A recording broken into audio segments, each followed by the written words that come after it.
scrapes, more tight spots than any person alive, and a lot of them who aren't living. Well, now, Bob, you're on, and incidentally, you can't talk with a cigarette in your mouth. It's tough.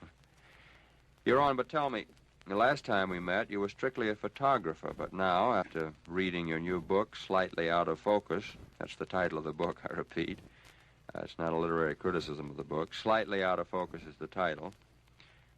You've stopped being just a photographer. You've become a writer as well. How do you feel about this new life of yours? Oh, Tex, I don't know. I can tell you that when my book came out, fortunately, I wasn't here, so I wasn't sweating it out at all. I was in Moscow, and I was up at the embassy, and looking through the papers, I found New York Times, the Daily Times, which had a fairly big review, which I read through about 2 or 3 times, and couldn't make up my mind if it was favorable or not. Mm-hmm. So I went home with it, and there John Steinbeck, with whom I was traveling, kind of was looking at my paints. He's had a lot of experience reading reviews of his Yeah. books. How did he feel about the review of your book? Oh, he said first that if I want to be any intelligent or something like that, I should not read them. So I got ashamed, and I went usually in the bathroom to reread my review. For the 5th or 6th time. Yes, he was disapproving of the whole thing. But you liked that first review that was in the New York Daily Times, Bob. No, I couldn't make up my mind. He was patting me on the back and kicking me some other place. But then we left shortly after, and when we got to Prague, I wanted to buy every American newspaper, sure enough, eager for other kind of information and little bit seeing if my book is in it. So I found Time magazine. At my terrific surprise, Time magazine was kind of favorable. Well, they thought you were one of the family a little bit. Yeah, but they like to be mean to the family. Oh, that's true. That's true. So you felt better in Prague than you had in Moscow? Moscow? In Prague, I was sure now I made it. But from there, I had to run down to Budapest. And then I found other magazine, which again, say that the pictures were terrific, but as a writer, I was frivolous. Oh. So then, flying home, Gander, I found the Sunday Herald Tribune, which said that I was just like a kind of miniature Goya or something like that, and that made me feel terribly well. They said you were great. Oh, terribly great, and I was in every respect all right. So unfortunately, I bought the Times again, and I was the Sunday Times reviewer who declared that I was about the dullest man he ever read. Oh, how So awful. I hope you kept reading the Tribune. No, what happened to me, I haven't seen a review since then.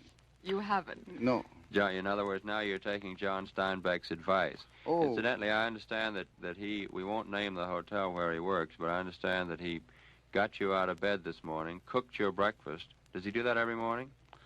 Oh, he's writing very hard on a Russian trip, and we work kind of together on it. He gets up earlier and cooks breakfast, can't deny that. Is John Steinbeck a good cook? Yeah, he's a very good cook.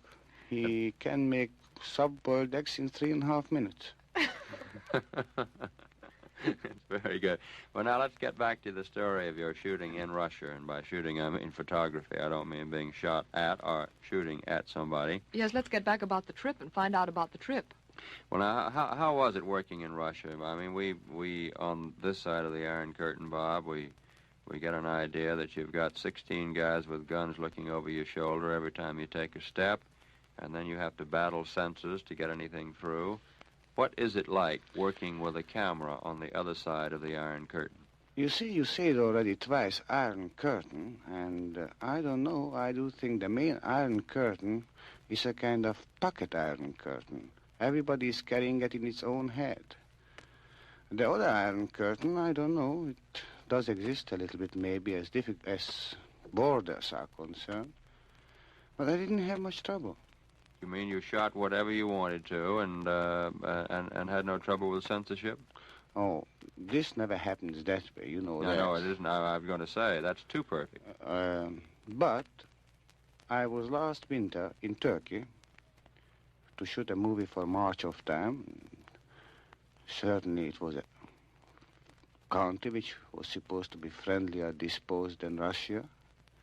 And they had all interest, too, that I get that picture through. And I had certainly more difficulties to shoot in Turkey than I had in Russia.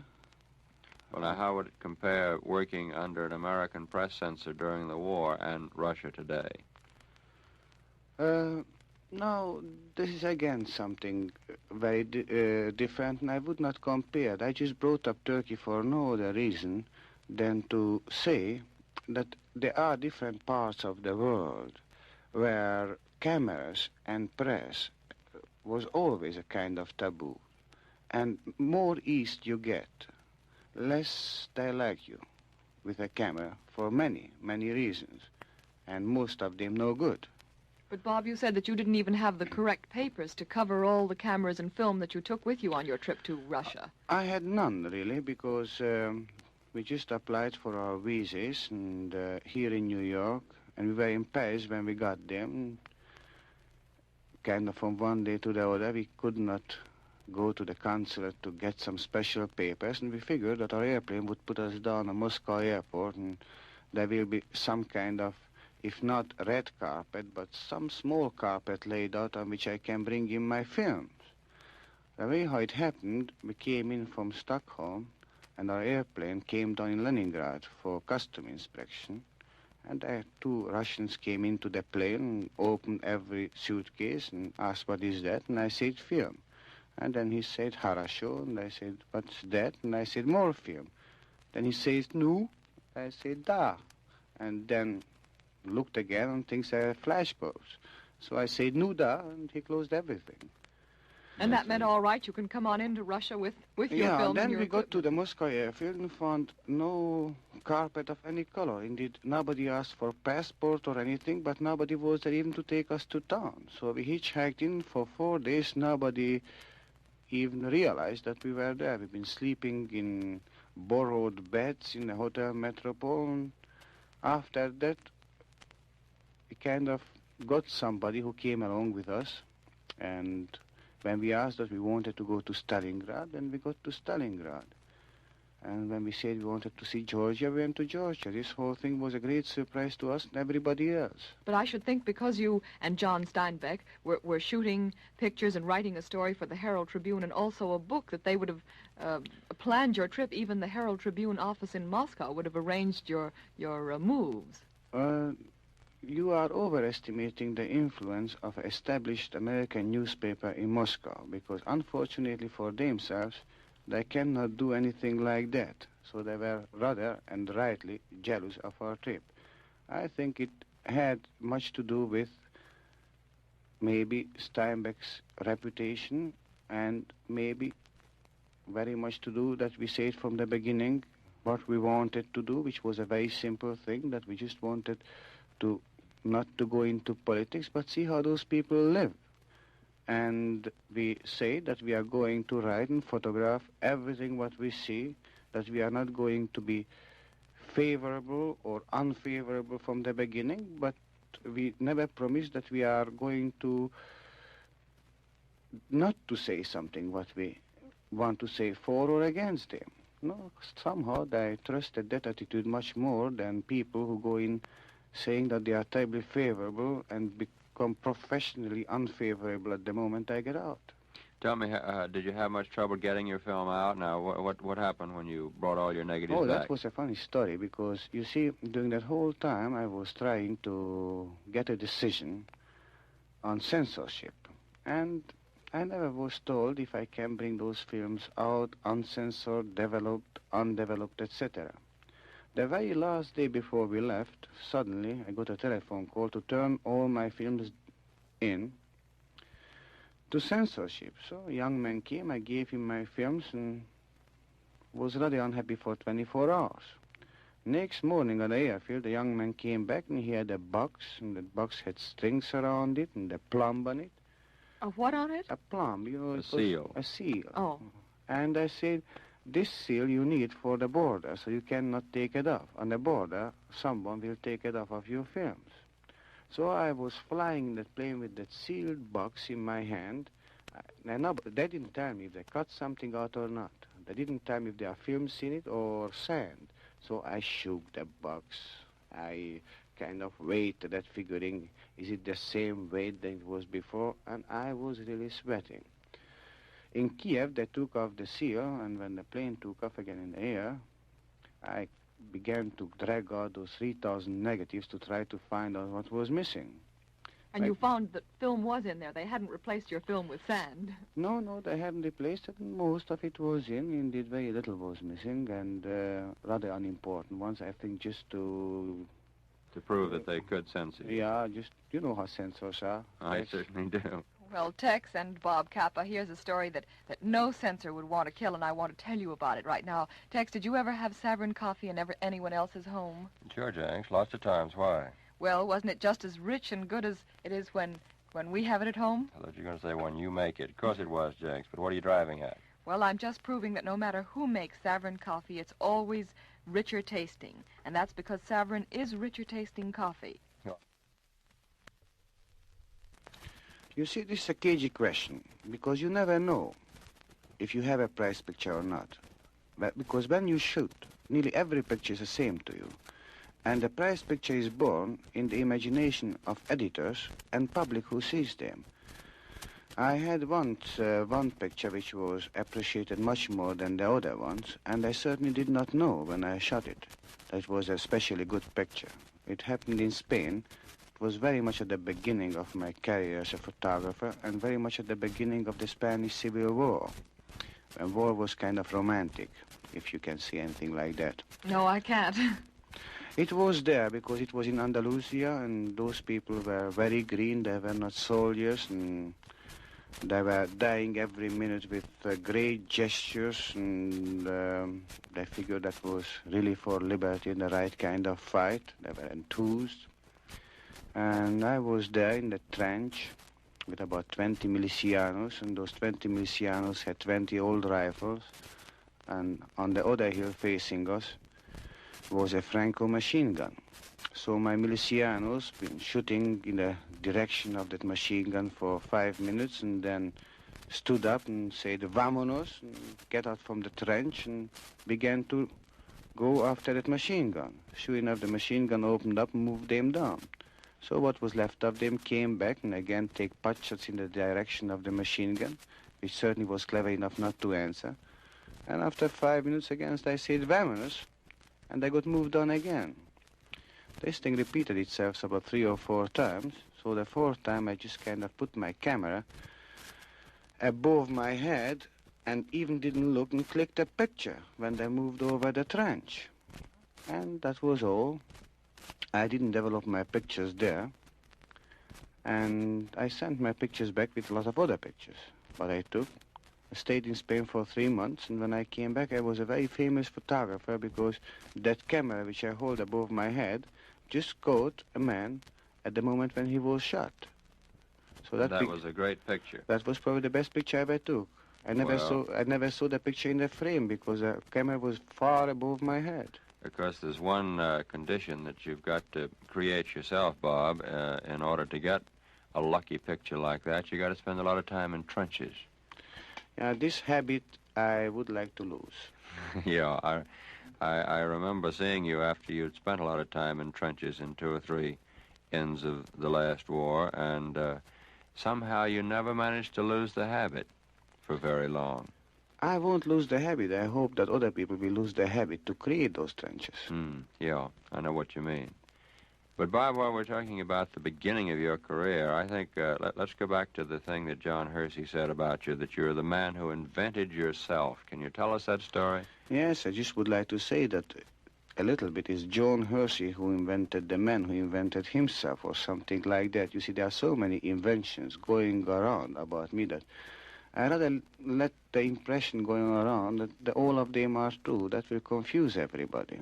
The man of mystery. You mean we're not going to get this true story from you, Bob Capa? Oh, John wrote it already, and it's kind of corny kind of story because sure enough I had a name which was a little bit different from Bob Capa. That was a long time ago in Paris, around 1934, 1935. And that real name of mine was not too good. You know, it was a young man, kind of just as foolish as I am now, but younger. And on my own name, I couldn't get assignment anymore. And I kind of decided at that moment it's time for me to be a working man, a great photographer, and etc. And I needed a new name very badly. What was your old name? Oh, it's very embarrassing for me to say something there. It began with Andre, and it was Friedman. The two of them hang together, and let's discard it for a minute. All right. So I was figuring on a new one, and I figured that something like Robert would sound very American, because that was how somebody had to sound. And figured Capa, again, sounding as American or something, and figured it's easy to pronounce. So Bob Capa sounded like a good name to me. And then I invented that Bob Capa was a famous American photographer who came over to Europe and did not want to bother with French editors because they didn't pay enough. And that was a period when a lot of news happened in France. From Popular came strikes, etc. So I just sneaked in with my little Leica, took some pictures and put Bob Capa in it, which we sold for double prices. So you went around selling the work of a non-existent cameraman. Oh, I was known as his darkroom man. Oh, I see. You were his darkroom man. Yeah. The mysterious Bob Capa. Yeah, then one day it got discovered, and since then I stayed on to be Bob Capa, and it's quite comfortable. You just decided to stick to the name because you liked the American-sounding Bob.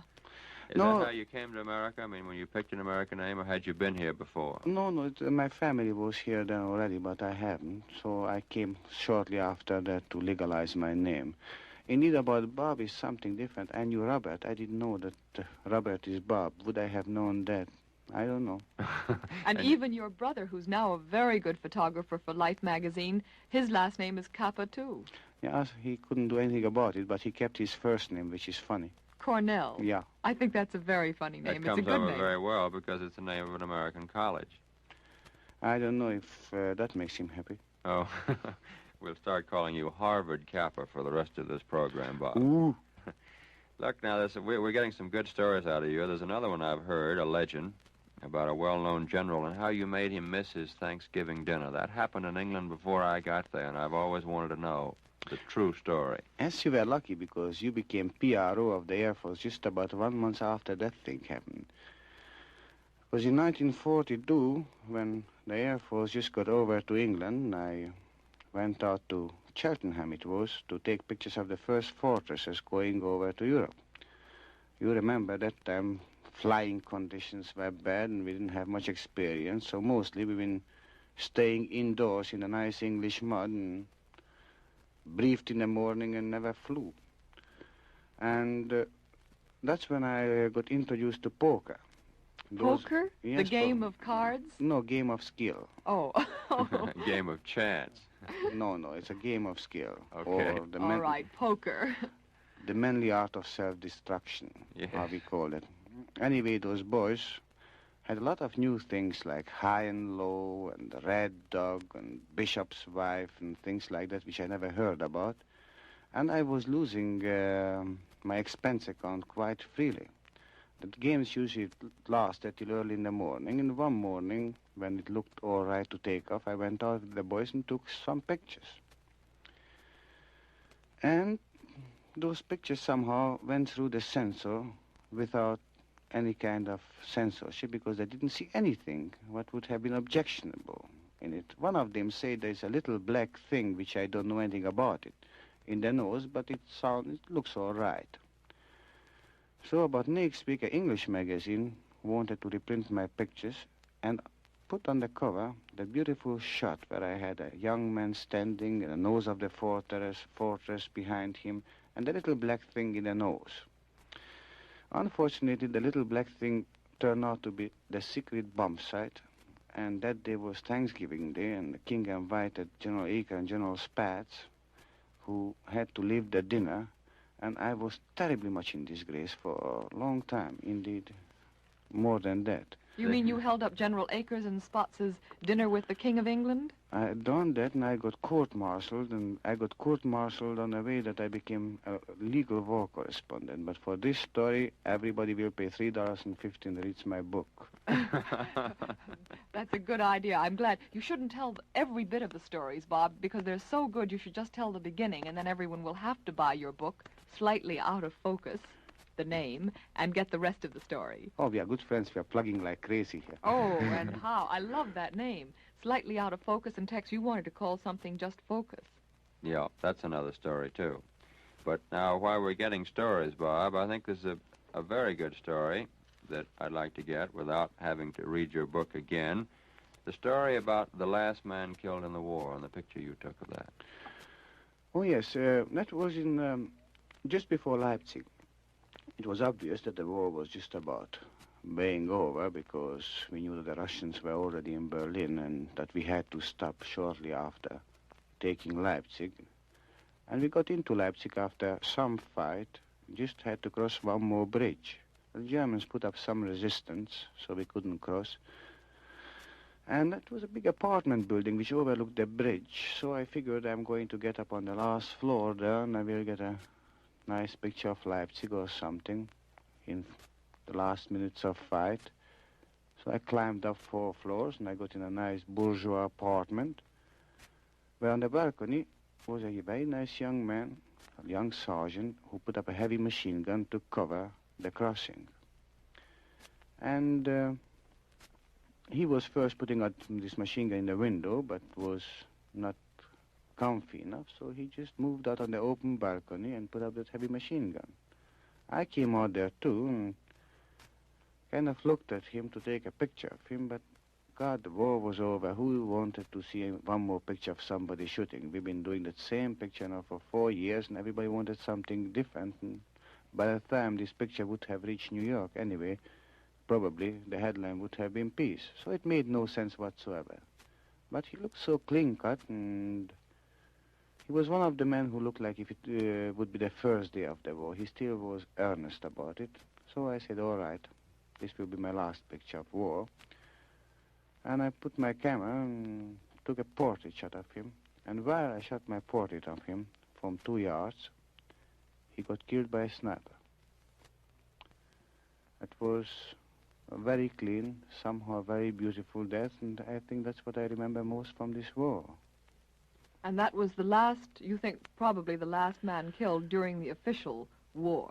That's right. I'm sure that there were many last men who were killed, but he was the last man maybe in our sector, and it was just about the real end of the war. It was certainly a picture of the uselessness of war.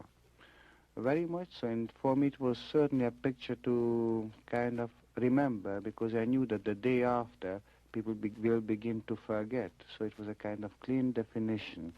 This was the last who will not forget the war. Well, Bob Capa, we're going to try to get you back on this program again and again. I know you're talking with John Steinbeck at the Herald Tribune Forum this week, but we want to get in our invitation now to come back whenever you can wake up this early in the morning. Yes, and remember that everyone can read these stories and more in Bob Capa's book, Slightly Out of Focus, and the stories of Russia. They'll have to wait for John Steinbeck's book. And Bob Capa's pictures. Thank you very much, Bob Capa. And now, Tex, we have a follow-up story that we talked about the other day about Orbach's new garage parking service for their customers. Yep, it's working out beautifully. A typical chapter of the Orbach story.